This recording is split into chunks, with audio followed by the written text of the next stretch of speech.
They told me the Codex was 12,000 years old. I didn't argue. I was there to carry soil. That's how I ended up on Vareth 4. Not as a scholar, not as an officer, not as anyone whose name would appear on a mission report.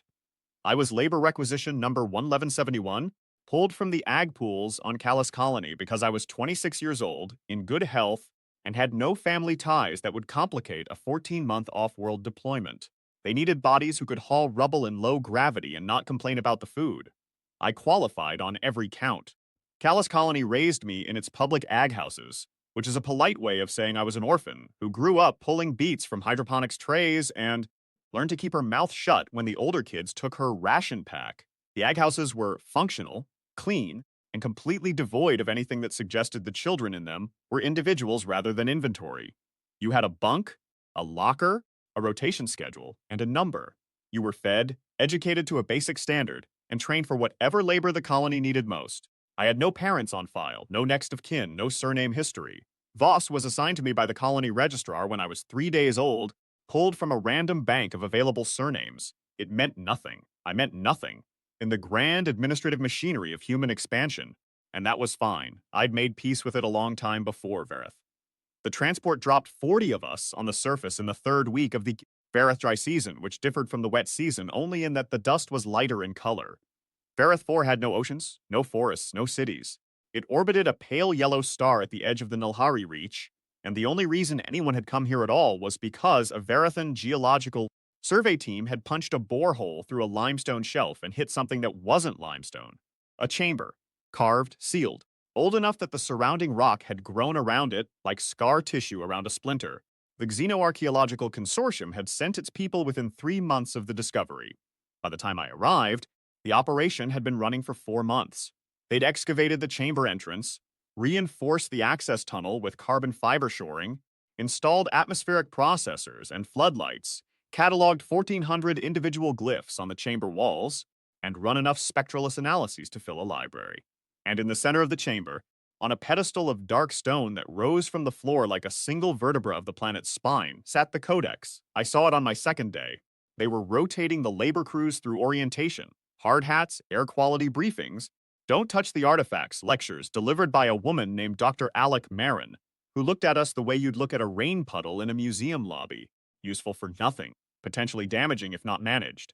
She was tall, sharp-featured, mid-50s, and she wore her authority the way some people wear uniforms. Like it had been tailored for her, and she'd grown into it until the seams disappeared. She led us through the tunnel, single file and into the chamber, and there it was. The Codex was about the size of a footlocker, rectangular, slightly wider than it was tall, its surfaces carved from a stone I'd never seen, dark gray with a faint blue grain, like frozen smoke caught mid-swirl and petrified. The carvings on its surface were dense and precise, thousands of characters no larger than a fingernail, covering every face in tight, deliberate rows. The pedestal held it at chest height, and the whole arrangement sat perfectly still, perfectly dead, in the center of a room that was 90 feet across and vaulted so high the ceiling disappeared into shadows even with the floodlights running. The chamber walls were carved too, enormous glyphs, each one as tall as a man, marching in rows around the circumference. They were different from the Codex's fine script. Broader, simpler, more like pictographs than to text. The scholars had theories about their function, navigation aids, identification markers, warnings. Nobody knew for certain. This is the Ostera Codex, Dr. Marin said, and her voice echoed in the vault like a stone dropped into a well. It is to our best estimation 12,000 years old, possibly older. It has resisted every attempt at activation, translation, or penetration. It is not to be touched by unauthorized personnel under any circumstances. Is that clear? It was clear. I looked at the Codex for maybe 10 seconds, felt something I couldn't name, a faint pressure behind my sternum, like the feeling you get before a thunderstorm on a world that has weather, and then we filed back out and went to work. My job was straightforward. The excavation was expanding outward from the main chamber, exploring the corridors that radiated from it like wheel spokes. There were 8 of them, each one sealed with compacted rubble and sediment that had been packing tighter for millennia. My crew of 6 ran the pneumatic rigs, broke rock, loaded it onto low-gravity pallets, and hauled it up the access tunnel to the surface dump where it was sorted for analysis. 8 hours on, 8 hours off, 6 days a week. The rock was stubborn, and the dust got into everything. Your ears, your teeth, the seals of your helmet, the lining of your boots. The air recyclers kept the oxygen levels stable, but couldn't quite scrub the faint mineral taste of Verith from every breath. The food was protein paste with enough flavor additive to remind you it used to be something else. On Thursdays, the canteen produced what it called bread, a flat disk of compressed grain that was almost edible if you didn't think about it too hard. I'd eaten worse on Callus. I didn't complain. My crew leader was a man named Harkin, a former mining rig operator from Kallax Station who had the build of a cargo hauler and the temperament of a man who'd learned to conserve energy in all its forms. He spoke in short sentences, ate slowly, and did his job with a competence that asked no questions and invited no conversation. I liked him. He reminded me of the good supervisors on Callus, the ones who treated you like a person doing a job, rather than a number attached to a pair of hands. The other crew members were unremarkable. 3 men, 2 women, all drawn from the same pool of available labor I'd come from. Colony workers, ag hands, maintenance techs, none of us had degrees. None of us had specialties. We were muscle and patience, and the consortium paid us just enough to make the 14 months feel like a choice rather than a sentence. The scholars, on the other hand, were something else entirely. There were 11 of them, xenolinguists, material scientists, a theoretical archaeologist whose job title alone took up 2 lines on the crew manifest, a geological dating specialist, and assorted support staff whose exact roles blurred together in my mind. They worked in the main chamber around the Codex, running scans, arguing about phoneme clusters and mineral compositions, and occasionally standing very still in front of the thing with expressions that ranged from professional frustration to something close to grief. 6 months of daily work, and the Codex hadn't given them a single useful datum. It sat on its pedestal like a stone book in a dead library, and it did not speak. I learned the details over meals, because the labor crews and the scholars ate in the same canteen, and the acoustics in prefabricated dining modules are not designed for confidentiality. Dr. Marins' team had tried electromagnetic stimulation at 17 different frequency ranges. They'd tried sonic resonance, targeted vibration, chemical analysis of the surface glyphs. They'd imaged the Codex's interior using deep penetrating scanners and found dense internal structure, layers, chambers, what looked like circuitry made of mineral compounds, but no way to access any of it. The Codex was sealed. Not just closed, not just locked, but actively sealed, as though the mechanism that would open it required a specific input that no one on the team could identify or replicate. They'd tried tactile contact. I overheard this part from a hushed conversation between 2 of the linguists, Perrin and Sato, who sat 3 tables away and apparently believed that whispering in a metal box constituted privacy. Every member of the research team had placed their bare hands on the Codex's surface, one by one, on the theory that the activation might be biometric. Marin had organized it systematically. Left hand, right hand, both hands, different faces of the Codex, different positions, nothing, no response. Not a flicker, not a hum, not the slightest variation in the sensor readings. The Codex rejected every attempt. Perrin, the younger of the 2 linguists, a man with nervous hands and an encyclopedic knowledge of dead alien scripts, had apparently pressed his palms to the surface and spoken a greeting. In 14 different Nalhari dialect reconstructions, one after another, his voice cracking with effort on the last few. Nothing. Sato had tried singing to it, on the theory that some ancient Nalhari ceremonial devices responded to tonal frequencies. Nothing. Doctor. Marin herself had spent an entire afternoon running a systematic tactile protocol. Different pressures, different durations, different positions on the surface, each attempt logged and measured and yielding the same flat result. The materials scientist, a heavy-set man named Bren, whose patience seemed genuinely infinite, had drilled a microscopic core sample from the pedestal base, not the Codex. Itself, Marin had drawn that line and analyzed its composition for 3 weeks, producing a paper-length chemical profile that described a stone's matrix unlike anything in the geological databases, and ended with the sentence, "Further analysis requires activation of the primary artifact, which remains unresponsive." The military had tried too, though this wasn't spoken about openly. I heard it from one of the soldiers on perimeter duty, a young woman named Halm who talked when she was bored. Command had sent a specialist from the Weapons Research Division, a quiet man who arrived, spent 2 days with the Codex, tried things Halm wasn't cleared to describe, produced no results, and left without saying goodbye to anyone. Whatever he'd attempted, the Codex had ignored it with the same implacable indifference it showed to everything else. Dr. Marin described the Codex once. In a briefing I wasn't supposed to hear, but did, because the briefing room shared a wall with the tool's storage bay, and the insulation was inadequate, as aggressively inert. I liked that phrase. It meant the thing wasn't just sitting there. It was refusing. Commander Torsa ran the military and logistical side of the operation.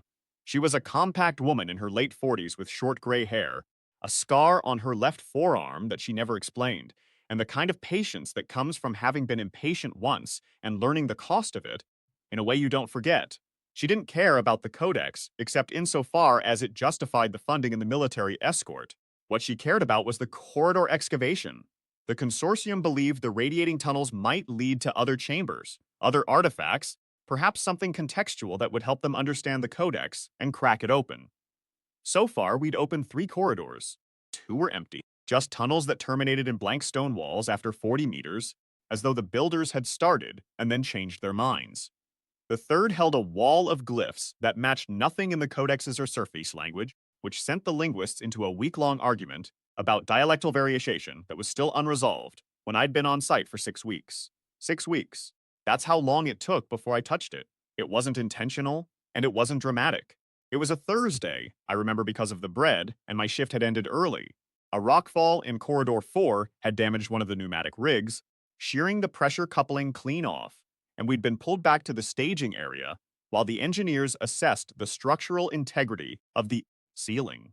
Harkin told us we had 3 hours free. My bunk held no appeal. The surface was hot and featureless, and I found myself walking down the access tunnel, past the tool bays and the sensor stations and the alcove where the military watch kept their gear, into the main chamber.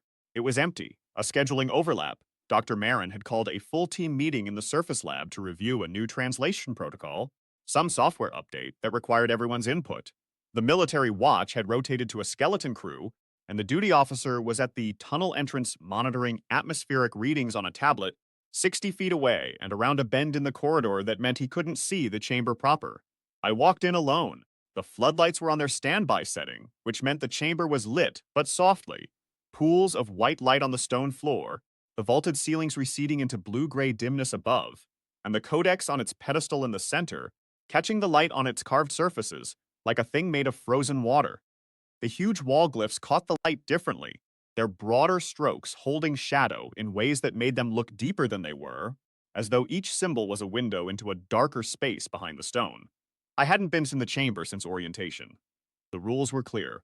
Labor crews work the corridors, scholars work the chamber, and never the two shall meet except when heavy equipment needed repositioning. But the chamber was empty, and I was curious, and I was nobody, and nobody notices nobody. I walked to the pedestal, slowly. My boots were quiet on the stone. The Verithan limestone was dense enough that footsteps didn't echo the way they did in the tunnel. The Codex grew larger as I approached, not because it was particularly big, but because the detail on its surface became visible in stages. From across the room, the carvings were texture. From 10 feet, they were patterns. From 3 feet, each one was distinct. A character, a symbol, a mark made with intention and precision by hands that had known exactly what they were doing. There was dust on the pedestal, fine Verithan dust, the rust-colored powder that got into everything, regardless of how well you sealed the tunnel or ran the air processors. It had settled on the base of the Codex and along the pedestal's upper edge, filling the lowest channels of the carvings, dimming the stone's dark surface to a muddy, I don't know why I did it. Habit, maybe? Reflex. I'd spent my whole life cleaning things.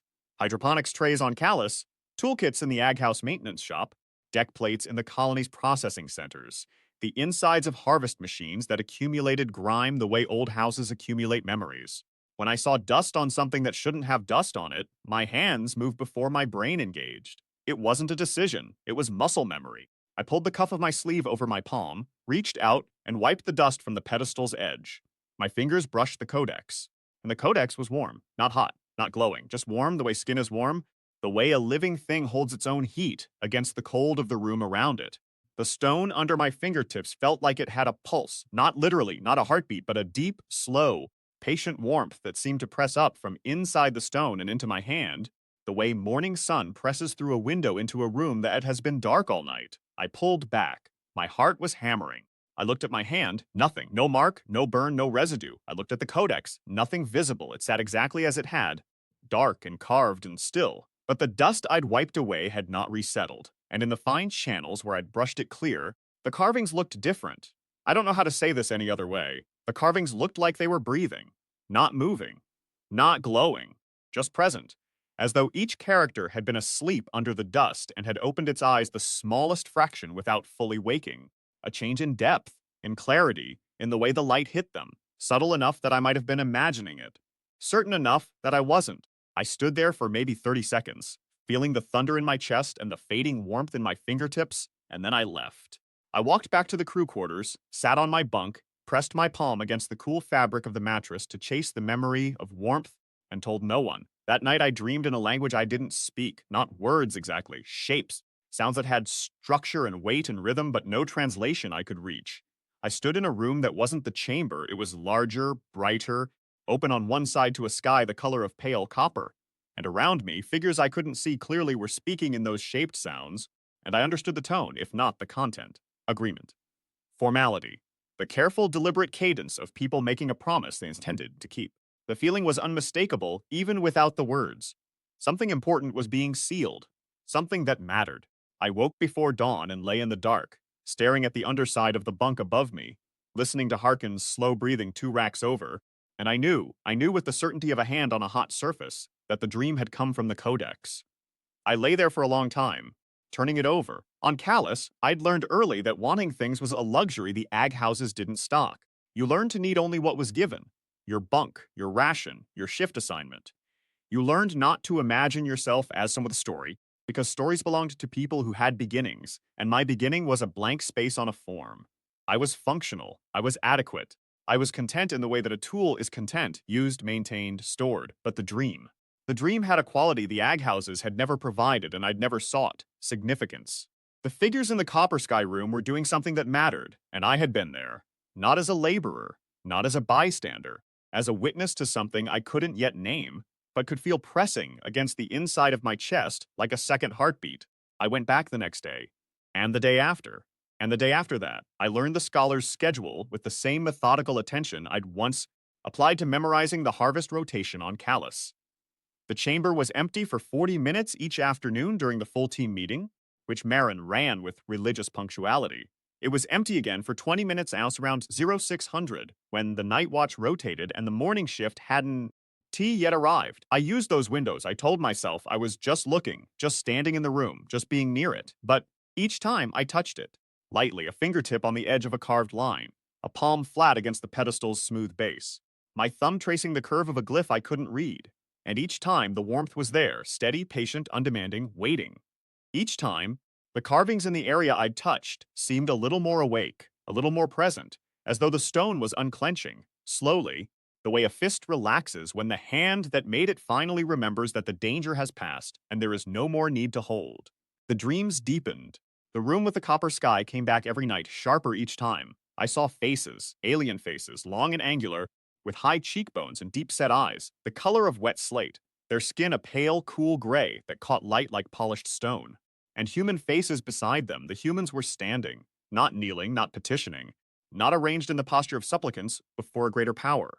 Standing at the same height, at the same table, with the same gravity in their postures and the same weight in their silence. One of them, a woman, dark-haired, with a jaw that could cut glass and hands that were rough, the way working hands are rough, scarred across the knuckles and calloused at the palms, was speaking, and the aliens were listening. Not politely, not patiently, truly listening, the way you listen, when the person speaking has said something you didn't expect and you are reconsidering everything you thought you knew. I couldn't hear what she said, but I saw what happened after. Everyone in the room, alien and human, all of them, placed their hands flat on the table, palms down, and bowed their heads. Not in submission, not in prayer, in agreement, in witness. The gesture was formal and final, the way a signature is final, the way a door closing is final. On the 7th day, the Codex lit up. I had my hand on it, full palm, right in the center of the largest carved face, a panel of glyphs so dense they looked like a printed page, and the warmth spiked, just for an instant, from patient to urgent, like a sleeping animal twitching toward wakefulness, and then a single glyph under my palm ignited, pale violet. Not blinding, not theatrical, not the dramatic flare you see in stories about ancient things waking up. Just a small, perfect light, like a candle flame the color of a bruise, burning inside the stone, as though the carving was a window, and the light had always been there behind it, waiting for someone to look. I pulled my hand away and the light held for 3 seconds, then faded, slowly, reluctantly, like an eye closing again after being briefly, tantalizingly opened. My hand was shaking. My breath was short. I looked at the glyph. I couldn't read it. Couldn't even categorize it in relation to the other carvings. But something in my gut recognized it the way you recognize a word you've heard before in a language you're just beginning to learn. It meant welcome, or maybe it meant found, or maybe it meant finally. I left. I sat in the canteen with a cup of recycled coffee that tasted like mineral water with ambition, and stared at nothing, and tried to think clearly. Through the noise in my own head, I should have told someone. I knew that. The right thing to do, the professional, responsible, adult thing, was to walk into Dr. Marin's office and say, the Codex responds to me. That was protocol. That was how a functioning research operation was supposed to work. You don't hide anomalous results. You don't conduct unauthorized experiments on 12,000-year-old alien artifacts. You report, you defer, you let the people with degrees and authority make the decisions. But I'd spent 26 years being nobody. 26 years being a labor requisition number, an ag house product, a surname assigned at random from a bank of available names because nobody had cared enough to give me a real one. 26 years of being the person whose absence would create no gap, whose presence required no acknowledgement, whose entire life to date could be summarized in 2 sentences on a colony records form. The Codex was warm for me. The Codex lit up when I touched it. After 12,000 years of refusing every hand, every scholar, every officer, every expert with credentials and authority and funding, it had responded to mine, to my hand, to me. I had never owned anything that valuable. Not a relationship, not a talent, not a history. I had never been chosen for anything except labor rosters. So I kept going back, and the Codex kept giving. Over the next 2 weeks, the changes accelerated. Each visit, more glyphs ignited under my touch. Not just violet now, but deep amber and pale gold. Constellations of light spreading across the Codex's surface, from the point of contact like cracks in ice forming. Around a struck point, the warmth became a presence, almost tangible, almost personal, as though the Codex was leaning into my hand the way a sleeping animal leans into a familiar touch and makes a sound of recognition. And the dreams. The dreams became so vivid I started having trouble distinguishing them from memory. I saw the copper sky room a dozen more times, each iteration clearer than the last, the details sharpening like a camera pulling focus. The table was dark wood, or something that functioned like wood, its surface polished smooth by centuries of hands pressing down on it. The walls were open on 3 sides, carved columns framing views of a landscape I didn't recognize, low buildings with curved roofs, paths of crushed white stone, and vegetation that looked like trees crossed with coral, branching structures in deep blues and silvers that moved slowly in a wind I could almost... One night I dreamed of a different room entirely, a smaller space, austere, with a single window that looked out onto the same copper sky but from higher up, as though the room was in a tower. The woman with the glass jaw was alone in it, sitting on the floor with her back against the wall, her rough hands resting on her knees, her eyes closed. She looked not the exhaustion of physical labor, which I knew intimately, but the exhaustion of sustained patience, of holding open a door that 2 sides kept trying to slam shut. She'd been at the negotiation for months by this point. I could see it in her posture, in the set of her shoulders, in the fine lines around her mouth that hadn't been there in earlier visions. She opened her eyes, looked at the window, and said something I couldn't hear. But her lips moved in a pattern I recognized. Not yet. She was talking to herself, rallying, refusing to quit. And then she stood up, straightened her clothes, the same simple, practical clothes she wore in every vision. Nothing ceremonial, nothing that said diplomat or authority figure, and walked out of the room with her shoulders square and her jaw set. She was going back to that table, back to those impossible factions, back to the work of bending the unbendable. I woke from that dream with tears on my face and the feeling of a fist slowly opening inside my chest. Another night I dreamed of the ships in detail, not as shapes glimpsed in passing, but as structures I walked through. I stood in an engine room that hummed with a power I didn't understand. The walls curved in a way that was clearly Nalhari, but the control panels, labeled in symbols that were partly human standard. A collaboration so deep it reached down to the engineering level. 2 species building together, sharing knowledge, creating something neither could have built alone.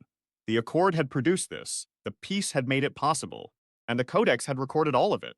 Not just the treaty, but its consequences, the civilization it had enabled, the future it had purchased. I also saw ships, not the blocky functional transports I'd spent my life around. These were different, elegant, deliberate. Hulls with curves that suggested someone had sat down and designed them to be beautiful as well as functional, marrying 2 aesthetic traditions into something new. I couldn't tell which parts were human engineering and which were alien, and I realized that was the point. The ships were collaborative, built by two civilizations working together, each contributing what they did best. I saw corridors of dark stone lined with the same glyphs that covered the Codex, stretching for what seemed like miles, lit by ambient light with no visible source, as though the walls themselves produced a soft, steady glow that made shadows irrelevant. The corridors connected buildings, complexes, entire districts of a city or a station, and everywhere I looked, humans and aliens moved together, not as rulers and subjects, not as seniors and juniors, as partners, as colleagues, as people who had learned to share a space and found that it was better shared. And I saw the woman with the glass jaw again, Alara. I didn't know her name yet, that came later, but I recognized her the way you recognize someone you've dreamed about for weeks. She was standing in what looked like a courtyard, open sky above, pale sun slanting through the blue-silver trees, and she was holding a rectangular stone object the size of a footlocker, the Codex. She was holding the Codex, and she was placing it on a pedestal. The same pedestal, I realized, that now stood in the chamber on Vareth 4, aged by millennia but fundamentally unchanged. And she was saying something to the angular-faced aliens gathered around her. Her voice was steady, and her eyes were clear, and her rough hands held the Codex with a tenderness that seemed at odds with everything else about her, the way a soldier handles a letter from home. She placed both hands on the Codex's surface, and the entire object ignited. Every glyph, every channel, every carved line blazing with pale light that pulsed once, twice, and then settled into a steady glow. And the aliens bowed their heads, not in submission, in witness. And the woman stepped back, and the Codex stood on its pedestal, glowing softly, and it was done. Whatever she had sealed into it was sealed 12,000 years ago, and now it was waking up for me. I couldn't hold the secret any longer on day 19. It wasn't my conscience that broke, it was the Codex. I came into the chamber during the afternoon window, placed my hand on the surface in what had become a ritual as natural as breathing, and the Codex didn't just glow, it hummed, a low, resonant vibration that I felt in my teeth, in my sternum, in the bones of my wrist and forearm. The sound filled the chamber, bounced off the vaulted ceiling 80 feet above, and came back multiplied, layered, as though the chamber itself was an instrument designed to amplify exactly this frequency. The floodlights flickered. The monitoring sensors on the far wall, passive instruments the scholars had placed months ago to track ambient conditions, started beeping, all of them, simultaneously, their quiet standby indicators switching to active alert in a cascade that sounded like a flock of electronic birds. Startled from a wire, I stepped back. The Codex dimmed, the hum faded, the sensors settled. But the duty officer at the tunnel entrance heard the beeping, and he came around the bend, and he saw me standing 3 feet from the pedestal with no authorization tag, no escort, no legitimate reason to be in the chamber, and a face that must have looked like guilt incarnate. His name was Corporal Den. He was young, earnest, and precisely the kind of by-the-book soldier who would have reported his own mother if she'd violated a restricted access protocol.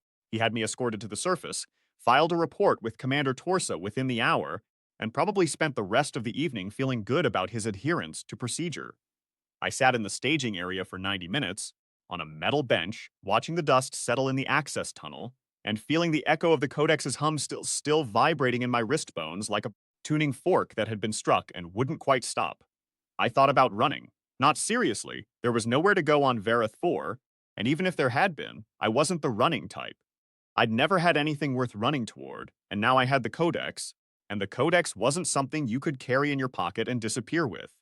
But the impulse was there, brief and irrational, the animal instinct of someone who has been caught doing something she wasn't supposed to do, even if the something might turn out to be the most important thing that had happened on this planet in 12,000 years.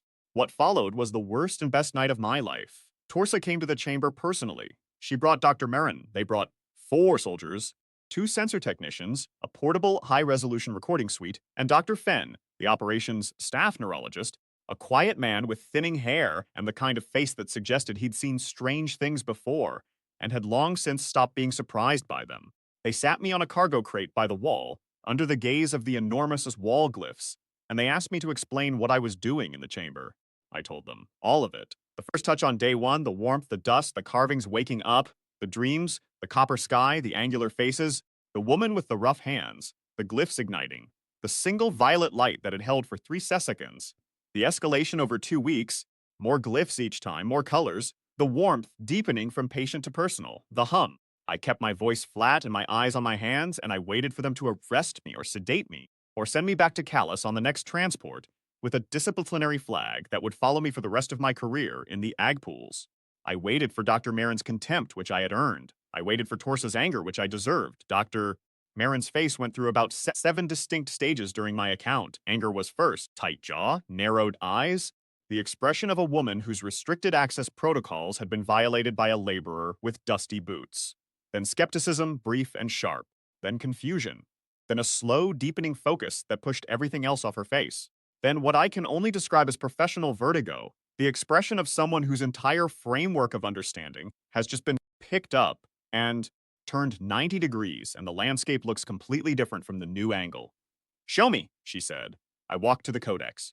I put my hand on it, and the Codex lit up like a city seen from orbit. Every glyph, every channel, hundreds of them, blazing violet and gold and amber. The light cascaded outward from my palm in concentric waves, each wave igniting a new ring of carvings, the glow intensifying as it spread until the entire surface of the Codex was alive with light.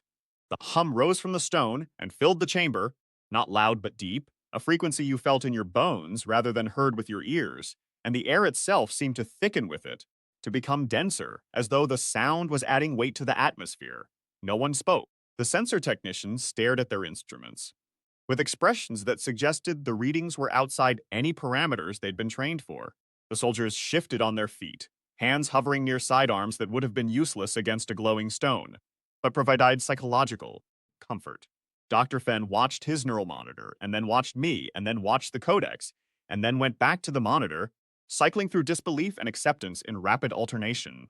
Commander Torsa stood very still, her arms folded, her face unreadable, watching the light play across the carved surface of a thing that hadn't moved or spoken or given a single response in 6 months of daily scientific attention. "Remove your hand," Dr. Marin said quietly. I did. The light faded, the hum dropped away, the Codex was dark stone again, carved and silent and still, as though nothing had happened. "Put it back." I put my hand back. The Codex woke. Gold light, violet light, the hum climbing. A glyph near my thumb ignited brighter than the rest, a new one I hadn't seen in any of my previous visits, and I felt a word form in my mind, not a sound, not a hallucination. A meaning, arriving fully formed, the way the meaning of a familiar word arrives when you hear it, you don't translate, you just understand. Patient. It meant patient. "My God," said Dr. Marin, Commander Torsa said. "Everyone out except Marin, Voss, and me seal the tunnel. Nobody enters without my direct authorization. Go." They went. The chamber emptied in 30 seconds. And I stood there with my hand on the Codex, and its light climbing my arm, and Torsa looked at me with an expression I hadn't seen from her before. Not a commander evaluating a situation, but a person recognizing another person, and she said my name, Voss. She said it like it meant something. And for the first time in my life, standing in that chamber with ancient light on my skin, I thought maybe it did. They spent 3 days studying the interaction before they let me touch the Codex again. Dr. Marin ran every scan her equipment could produce. She mapped the glyph ignition patterns from the session recordings, frame by frame, and found that the activation followed a precise sequence, not random, not radiating uniformly, but tracing a path through the carvings that corresponded to what she tentatively identified as a structural hierarchy in the Codex's text. The glyphs that lit first were markers, headers. The ones that followed were content. The Codex wasn't just waking up, it was indexing. She ran spectral analysis on the light output and found 2 things that made her sit down and stare at the wall for 20 minutes. First, the light was not reflected or emitted by the stone's surface. It was generated internally by a mechanism buried deep inside the Codex that drew power from a source and her instruments couldn't detect. The Codex had its own energy supply, 12,000 years old and still functional. Second, the spectrum of the light shifted depending on which glyphs were active. Violet for one set, gold for another, amber for a third, color-coded, organized, intentional. Dr. Fenn put me in the medical bay for 6 hours. He measured my brain activity with every instrument available, EEG, fMRI, neural pathway mapping, while I sat in a chair and described the dreams in exhaustive detail. His expression grew progressively quieter as I talked, which I interpreted as either professional concern or professional awe, and possibly both. When I finished, he was silent for a long time. Then he said, "Your hippocampal activity during sleep is abnormal. Not damaged, active. Specifically, the regions associated with language acquisition and spatial memory are firing in patterns I've never seen. Ordered, sequential, as though your brain is processing structured input from a source I can't identify." The Codex, I said. I don't know what the Codex is, he said carefully, but your brain is behaving as though it's in conversation with something. Commander Torsa locked the operation down tight. The labor crews were told there'd been a structural concern in the same chamber, and all excavation was paused pending assessment. The scholars were told a new analytical protocol was being developed, and chamber access would be restricted. Only 5 people knew what was actually happening. Torsa, Marin, Fen, the senior sensor technician Kael, a woman in her 40s who barely spoke, kept her gray hair in a tight braid, and whose instruments had never once returned a questionable reading, and me. On the evening of the 3rd day, Dr. Marin came to my quarters. She sat on the edge of my bunk, which was the only seating available in a space designed for sleep, and nothing else, and she looked at me with an expression I hadn't seen from her before. Not dismissal, not the condescending patience she used with the labor crews. Something closer to respect, sharp and new, edged with something she was working hard to keep under control. The Codex is not an artifact, she said. Not in the sense we use that word. It's a device, an active device, powered by an internal energy source we cannot detect or explain, sealed by a mechanism we cannot replicate or circumvent, and it has been in standby mode for approximately 12,000 years. The glyphs on its surface are not decorative. They're not text in the way we understand text.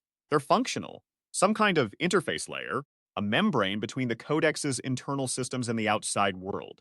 And when you touch it, Voss, when your hand makes contact with that surface, it begins running, not like a machine starting a program, like a mind waking up. The word mind sat in the air between us like a dropped glass.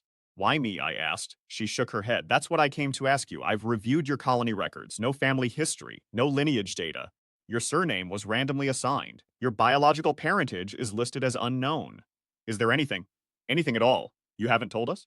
Anything about your parents, your birth, any unusual medical history, any genetic marker that showed up in a routine scan? I grew up in an ag house on Callus, I said. I was found at the intake center when I was 2 days old. No note, no name, no records, no biological parent ever identified. That's everything I know about myself. The Codex disagrees, she said. On day 4, they let me back into the chamber. Full instrumentation this time. Recording arrays on every wall, Doctor. Fen monitoring my vitals from a portable station near the tunnel entrance. Kale's sensor suite calibrated to a precision that made the original setup look like children's toys. Commander Torsa stood 20 feet from the pedestal, arms folded, watching. Marin stood beside me. When you're ready, she said. I put my hand on the Codex. The response was immediate and total, not a gradual awakening this time, a flood. Every glyph on the visible surface ignited at once, gold and violet, and a deep, vivid amber that pulsed in a slow, steady rhythm like a heartbeat. The hum rose deeper than before, a frequency I felt in my chest, and the base of my skull more than heard with my ears. The stone under my palm was warm, then hot, then something beyond temperature, a sensation like being recognized, like walking into a room and having every pair of eyes turn to you. Not with hostility or surprise, but with the calm, certain, unhurried knowledge that you were supposed to be there and they had been waiting. The dreams came while I was awake. I saw the copper sky room again, but this time I was in it, not observing from the outside, standing on the floor, feeling the smooth stone under my boots, feeling the wind from the open courtyard on my face. The angular-faced aliens were there, 7 of them, arranged in a precise half circle on one side of the dark table, their deep slate eyes steady and grave, their postures formal in a way that communicated both authority and vulnerability. And across from them 7 humans, 6 men, 1 woman. The woman stood at the center. She held a document, not paper, not a digital screen, but a sheet of something luminous, rigid but thin, covered in glyphs I could almost read. The characters swam at the edge of comprehension, half familiar, like a word on the tip of your tongue that you can feel the shape of, but can't quite speak. She spoke, and this time, for the first time, I heard her. This is the Accord, she said. Her voice was low and clear, roughened slightly by something, fatigue or emotion held in check, or simply the natural grain of a voice that had spent 7 months talking in rooms where the stakes were measured in civilizations. It binds your world and ours. It binds those who come after us and those who come after them until the terms are fulfilled or broken. The Codex will hold the witness, the terms, the negotiations, the promises, the proof, and it will open only for the blood of those who stood in this room today. If the Accord is broken, the Codex will know. If the Accord is honored, the Codex will remember. This is how we make a promise that outlives us. The aliens bowed their heads. The humans bowed theirs. The woman placed the luminous document on the Codex's surface, and the glyphs absorbed it, drank it in, the way parched stone drinks water. the light of the document flowing into the channels of the carvings and settling there. Then she placed both hands on the codex, palms flat, fingers spread, and I felt what she felt, not as memory but as experience.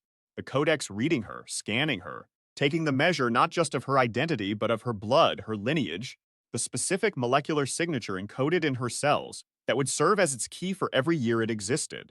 She was sealing it, keying it to her bloodline. Only her descendants would be able to open it again. Her name was Alara Voss. The vision broke. I was in the chamber on Vareth 4, my hand on the codex, tears running down my face in 2 lines I couldn't stop and didn't try to. The hum had settled into a low, steady tone, almost musical, like a single note held by a choir that had been singing for 12,000 years and was only now being heard by the ear it was meant for. Voss! Commander Torsa's voice was careful. What did you see? I told them. Every detail. Marin sat down on the chamber floor, on the actual floor, cross-legged, her pristine field suit in the dust, which I suspect she had never done in her professional life. Kale's instruments were printing data she would spend weeks decoding. Dr.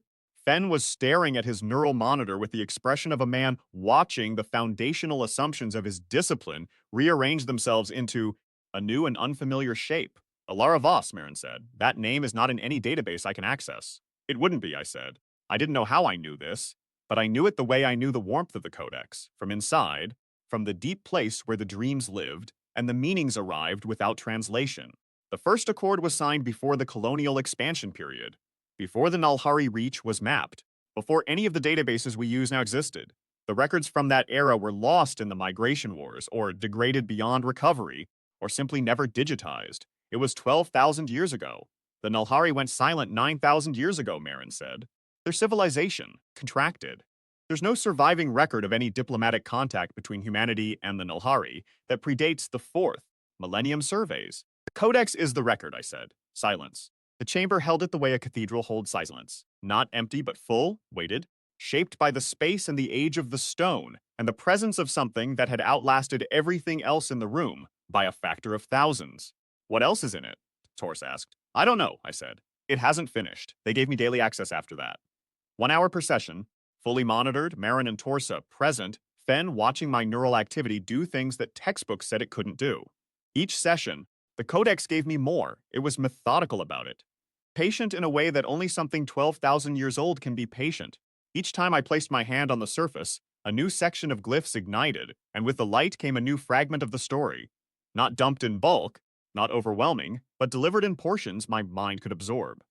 The Codex seemed to understand that a human brain has limits, that you can only take in so much history in a single sitting before the weight of it starts pressing the air from your lungs. I learned that the First Accord had been the most important document in galactic history, and that almost no one alive knew it existed. The Codex delivered the story in layers, each session building on the last. The first layer was context, the political geography of the Nalhari Reach 12 millennia ago, a map of powers and alliances so complex it made modern interstellar politics look like a children's game. The second layer was the crisis itself, rendered not in abstract terms but in specific human-scale details that the Codex seemed to understand I would process better than statistics. A marketplace destroyed. A transport ship carrying families fired upon. Children who would grow up on a different world than the one their parents had planned, because the route home passed through contested space and the factions had stopped honoring safe passage agreements. The third layer was humanity's entry into the picture, small, unimpressive, almost accidental, the way the most consequential moments in history often are. 12,000 years ago, the Nalhari Empire, vast, ancient, technologically advanced beyond anything humanity had encountered before or since, had been tearing itself apart. A civil war, building for centuries, had reached the point where 3-star systems and billions of lives hung in the balance. The Nalhari were a proud species, formal and hierarchical, and their internal factions had calcified over generations of disagreement into positions so rigid that compromise was literally inconceivable to them. Their language didn't have a word for it. Their culture didn't have a mechanism for it. They could not bend. They had never needed to, and now that they did, they found themselves frozen, locked into trajectories that led nowhere but destruction. Humanity, at that point, was new to interstellar travel. A small, adaptive, unremarkable species operating out of a handful of colony worlds at the trailing edge of Nalhari space. No great fleet, no ancient culture, no claim to significance by any standard the Nalhari recognized. Humans were the newcomers, the small fish, the species that older civilizations mentioned in footnotes if they mentioned them at all. But a Nalhari faction leader, desperate, cornered, willing to try the unthinkable because all the thinkable options led to annihilation, had reached out to the humans, not for military aid. Humans had nothing to offer on that front, for mediation, because the Nalahri had observed something about humans that they found baffling and, in their extremity, potentially useful. Humans could bend. Humans bent all the time. They compromised, negotiated, split differences, found the narrow path between two impossible positions, and walked it with a confidence that struck every other species in the Reach as either foolish or miraculous. Ilara Voss was a colonial administrator from a farming world called Tessara, not a diplomat, not a politician, not a trained negotiator. A woman who had spent her career managing water rights disputes between settlements that couldn't agree on which direction a river flowed and whose irrigation channels had priority. She had never left her home system before the Nalhari contacted her. She had never met an alien. She had never been in a room where the stakes were higher than crop allocations and seasonal water rights, and yet the Nalhari had chosen her specifically, because they had studied human mediation practices and found that the most effective human negotiators were not the ones with the grandest titles, but the ones who had spent years in the small, unglamorous trenches of everyday dispute resolution, learning the rhythms of stubbornness and concession that made compromise possible. She was, by every metric the Nalhari used to evaluate significance, nobody. She walked into a room full of faction leaders who had been killing each other's citizens for 200 years, and over the course of 7 months, she brokered a peace that lasted 9 millennia. The Codex showed me how she did it, not through brilliance, not through some genius stroke of rhetoric that reframed the conflict, in a way no one had considered, through stubbornness, through the particular infuriating, magnificent human capacity to sit in a room full of people who are wrong, or who believe they're right, or who have been wrong for so long that being wrong has become their identity, and keep talking until something shifts. She listened. She asked questions that sounded naive, and turned out to be the only questions that mattered. Questions so simple they cut through centuries of accumulated rhetorical complexity like a knife through paper. She proposed solutions that both sides called unacceptable, and then she sat there, calmly, quietly, her rough hands folded on the table, while they yelled at her, while they called her ignorant and provincial, while they explained to her in great detail why the situation was far too complex for someone of her background to understand. And when they were finished yelling, she waited a beat, and then she asked, "All right, what would you accept?" And she did it again and again, for 7 months. The Codex's record was meticulous. It had captured not just the broad arc of the negotiation, but the specific moments when the balance tipped. There was a day, the Codex marked it precisely, though I couldn't translate the dating system, when the eldest Nalhari faction leader, a being named Terethval, whose hatred of the opposing faction was so deep it had become a defining feature of his identity, stood up from the table and said he was leaving. The negotiations were over. There would be war. Ilara Voss did not argue. She did not plead. She did not invoke consequences or moral principles. She said, "Before you go, will you tell me one thing? Not about the dispute, about your home. What does it look like in the morning?" Terethval stopped. The question was so unexpected, so completely outside the framework of the negotiation, that it broke through his anger like a stone through ice. He stood there for a long moment, and then he sat down, and he described his home, the light through the windows, the sound of his children, the garden where a particular plant bloomed each year in a color he had no word for in any trade language. And Ilara listened. And when he finished, she said, "That's what we're trying to save." He didn't leave. The negotiation continued.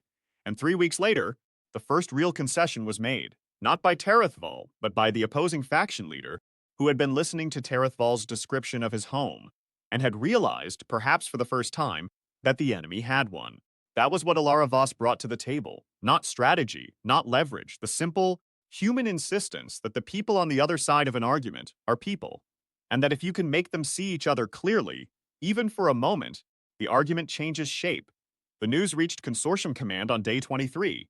Torsa had held it as long as she could. She was protective of the operation, protective of me, in a quiet, firm way that I think came from her military training, but was rooted in something more personal. She understood what would happen when people with institutional authority learned what we had. She was right. They sent a delegation, 3 senior officials from the Xenoarchaeological Consortium, 2 representatives from colonial administration, And this was the part that made Torsa's jaw tighten when she told me, a Nalhari observer, the Nalhari were not what they had been 12,000 years ago. Their empire had contracted to a handful of systems, their population a fraction of its ancient peak, their technology still impressive, but no longer galaxy-leading. They had declined not through war or catastrophe, but through a slow, graceful, almost dignified contraction that their own historians attributed to a failure of adaptability. The same cultural rigidity that had nearly destroyed them before the First Accord had, in the long run, eroded them anyway, slowly, generationally, the way water erodes stone. They had never learned to bend. Not even Alara Voss could teach them that. She could only show them once that bending was possible. The irony was not lost on me. The Nalhari survived because a human taught them that compromise was not weakness. And then they spent the next 9,000 years slowly declining because they couldn't internalize the lesson. They needed the Accord to survive, but they couldn't become the kind of civilization that would have written the Accord themselves.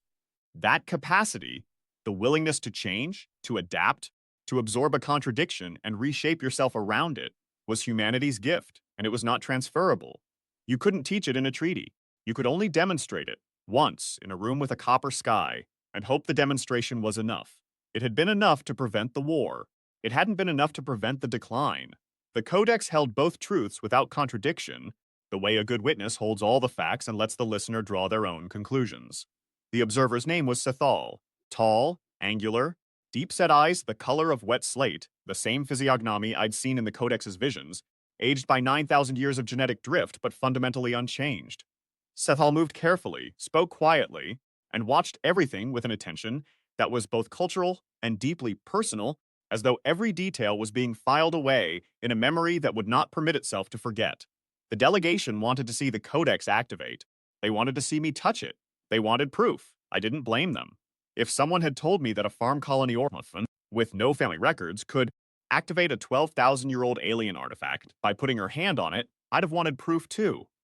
They gathered in the chamber, Marin's instruments running, Torsa's soldiers at the perimeter, Fen at his neural monitor, Kale's sensors humming their quiet, precise hum. The delegation stood in a half-circle near the wall, their institutional authority filling the space around them like expensive cologne.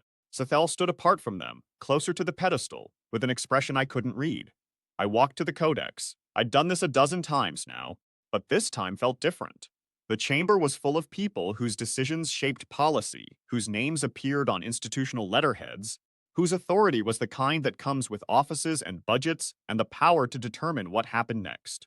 I was labor requisition number 1171, standing in front of them in a work uniform with Verithan dust on my boots and protein paste residue under my fingernails, about to touch a thing that was older than their entire institutional hierarchy by a factor of 10. My hand was steady. That surprised me. But then, the Codex had always been steady with me, and I had learned steadiness from it the way a student learns from a patient teacher. I placed my palm on the Codex. It woke like it had been waiting all day. Golden, violet, and amber, the glyphs cascading outward from my hand in concentric waves, the hum rising from the stone, and filling the chamber until the air itself seemed to vibrate with it. The Codex was not just activating, it was performing. It knew there were witnesses, and it was giving them the full measure of what it was. 12,000 years of patience, and it had not forgotten how to be magnificent. I felt the vision building behind my eyes, the copper sky, the angular faces, Alara with her glass jaw and scarred hands, but this time the Codex held it back. This time, it wanted to do something else first. The hum changed pitch, the glow concentrated, pulling inward from the edges of the Codex toward the center, toward the largest panel of carvings, the one I'd first touched weeks ago. The light gathered, intensified, and then, with a sound like a lock turning, like a seal breaking, like a breath held for 12,000 years finally released. The Codex opened, not physically. The stone didn't split or hinge or separate. The surface of the largest panel simply became transparent, the dense carvings dissolving into clarity, and beneath them, suspended in a medium I couldn't identify, not liquid, not light, but something that held information the way amber holds an insect, was text. Dense, luminous, perfectly preserved text in a language that was part Nalhari and part something older, and I could read it. Not because I'd studied it, not because the Codex was translating in real time, because the language was in my blood. It was part of the key Alara Voss had sealed into her lineage 12,000 years ago. Not just a molecular signature, but a linguistic one. a cognitive framework embedded at the genetic level that allowed her descendants to interface with the Codex as naturally as a native speaker reads their mother tongue. I read the first line of the first accord, and my voice, when I spoke it aloud, was not entirely my own. In witness of this day, on the world called Tereth Nahar, in the year of the long silence, the peoples of Earth and the factions of the Nalhari Empire do commit to this accord, that war between our kinds and within our kinds shall end, that commerce, culture, and passage shall flow freely between our worlds, that disputes shall be mediated, not fought, and that the terms of this peace shall be held by a witness of stone and light, keyed to the blood of the one who brokered it, so that no hand may alter them and no mouth may deny them. My voice echoed in the chamber and faded into the hum. The delegation was silent. Dr. Marin had her hand over her mouth. Commander Torsa was standing very straight, her eyes bright with something she would never name in front of subordinates. Sethal was weeping, not loudly, not with sound. The tears ran down the angular planes of their face in two steady, unbroken lines, and their deep slate eyes were fixed on the Codex with an expression I recognized from the visions. The same expression the Nalhari faction leaders had worn 12,000 years ago when Alara Voss had finished speaking, and the room had gone quiet, and they had placed their hands on the table and bowed their heads. Recognition, not of a title or a rank, but of a truth they had been living beside without seeing, the way you live beside a mountain and forget it's there. We forgot, Sethal said. Their voice was barely audible, rough with something that went deeper than emotion, a grief so old it had become structural, woven into the fabric of a civilization. Our histories speak of a great accord, a treaty that saved us. But the details were lost, the names were lost. We knew there had been a mediator, a species that sat between our factions and held the space until peace was possible. We did not know she was human. The chamber held its breath. We did not know, Sethal said again, and their eyes moved from the Codex to me, that it was your kind who saved ours. The silence that followed was not the silence of an empty room.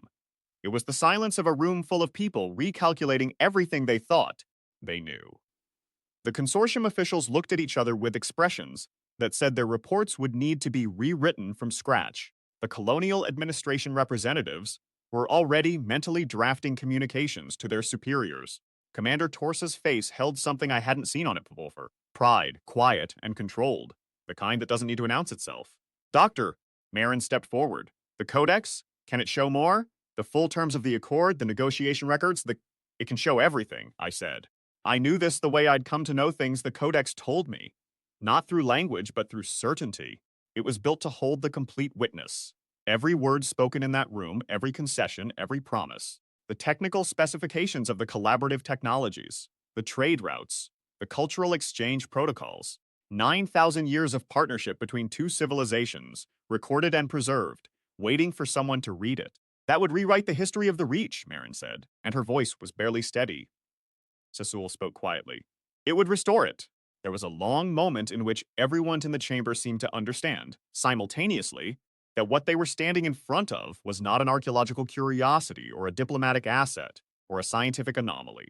It was a library, a 12,000-year-old library containing the foundational record of interstellar civilization, built by a species that had understood, perhaps better than any species before or since, that memories are fragile, that empires forget, and that the only way to make a truth outlast the people who lived it is to carve it into stone and trust the stone to find its voice again. I didn't know what to say to any of that. I was 26 years old, and I'd spent my life pulling beets and hauling rock. The appropriate response to a member of an ancient civilization telling you that your species had saved theirs was so far beyond anything my experience had equipped me for that I did the only thing I could. I stood there, and I let the weight of it settle. The aftermath unfolded the way institutional aftermaths always do, in meetings and memos and careful, calibrated language that turned the miraculous into the procedural. The consortium officials discussed jurisdiction. Colonial administration drafted preliminary diplomatic frameworks. Everyone used words like implications and protocols and next steps. Safel sought me out that evening, in the canteen. The delegation was eating in a separate facility on the surface, but Sethal had asked Commander Torsa for permission to eat with the dig crew. Torsa had granted it without hesitation. They sat across from me, their long angular frame folded carefully into a chair built for human proportions, and for a long time they said nothing. They simply sat, and I sat, and the canteen hummed around us with the sounds of 40 people eating mediocre food and talking about ordinary things. You are Alara's blood. they said finally. That's what the Codex says. The Codex does not say things, it knows them. I took a breath. Then yes. Sethal reached across the table and placed their hand, palm up, on the surface between us. I recognized the gesture from the visions, an offering, a bridge, the Nalhari equivalent of an extended hand. I placed my hand on theirs. Their skin was cool and dry, finely textured, and their long fingers closed around mine, with a gentleness that contradicted everything about their size and their angular severity. My people have a word, they said, for someone who is owed a debt so great that the word for the debt and the word for the person become the same thing. The debt is not transactional, it is existential. Without this person, we would not be here.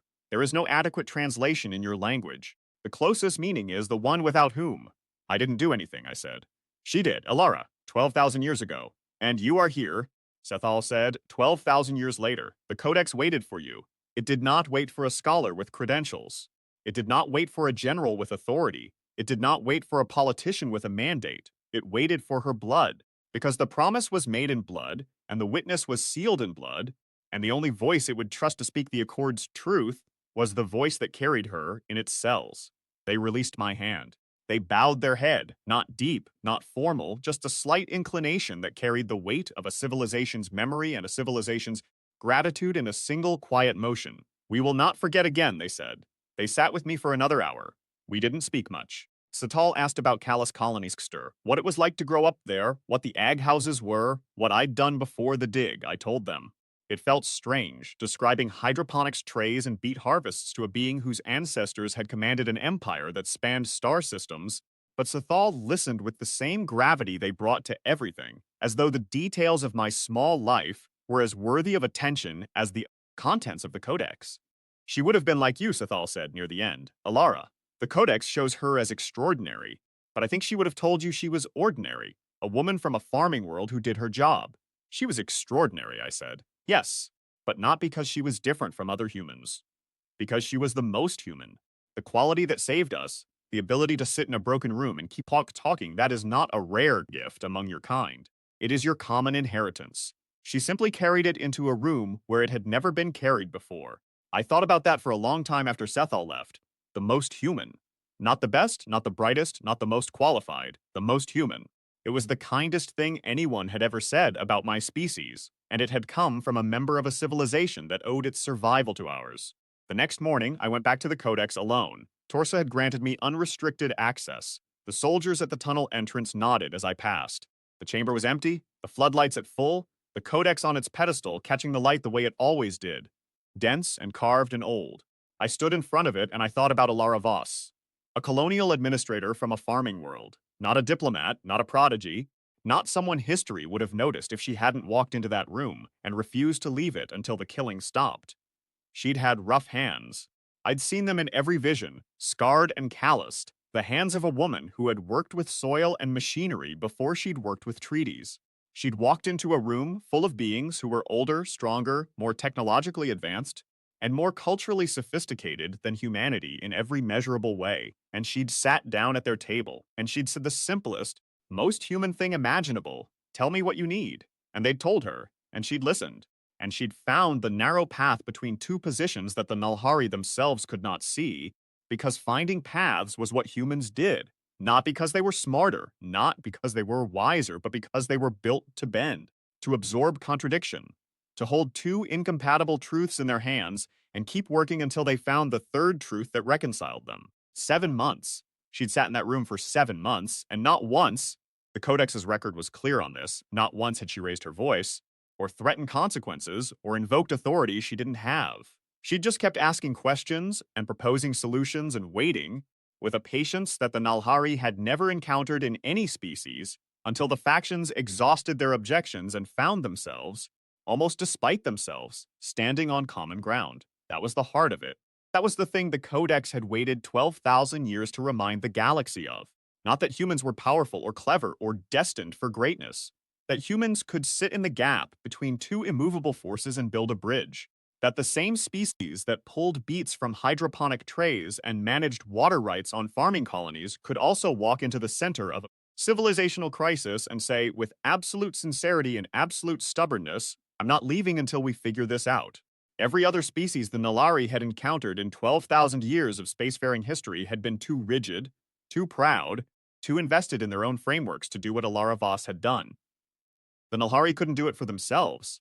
Their culture couldn't conceive of the other civilizations in the Reach had their own calcifications, their own immovable positions, their own inability to hold two contradictory truths in their hands and keep working until they found the third truth that reconciled them. Humanity could. A farming colony administrator could. A woman with rough hands and no credentials and a jaw like cut glass could sit in a room full of aliens who had been killing each other for 2 centuries and say, "Tell me about your home." And they did, and everything changed. The Codex had preserved that lesson, not as a monument to one woman, but as a message to every generation that came after her.